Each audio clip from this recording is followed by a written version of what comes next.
Right now I have Mark X Xeon. This vehicle has a problem with check engine and off-road light on the dashboard, especially when you're driving. Right now we are driving, but we have those lights. So I'm going to scan this vehicle so that we identify the main fault code.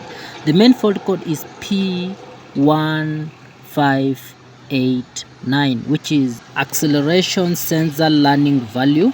Another fault code is C1201, which is EV malfunction system. So EV malfunction system is caused by P1589, which is acceleration sensor learning value. So we are driving this vehicle. I'm going to pull over this vehicle so that we calibrate.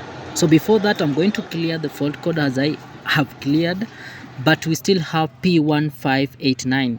So this is the main culprit. To do what you call deceleration 0 point, to readjust deceleration 0 point calibration after replacing inflated parts, 0 point calibration of deceleration sensor. Okay, welcome to deceleration sensor 0 point calibration utility. Use the function after replacing transmission or ECU or transmission related parts. Refer to repair manual to confirm for more information. So the first thing, confirm the following condition. Keep the vehicle level unstable during the calibration. Gear select is parking. So right now the vehicle is on parking. Then vehicle is stopped and stable. Then the engine is off. Right now the engine is on. You need to put engine off.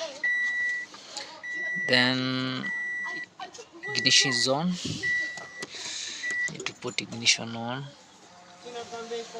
Then press OK. Deceleration sensor 0 point calibration is complete. Okay. Then let me go back.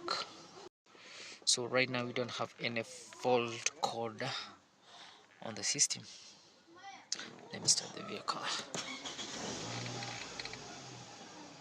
See, there's not any check engine, off-road light. Right now everything's okay. Let me put on reverse. See, there's no check engine on the dashboard. Let me put on the drive. See, let me try to drive this vehicle so that you can see. So the vehicle is running perfect. There's no any check engine, off-road light on the dashboard. So thank you for watching, and don't forget to subscribe.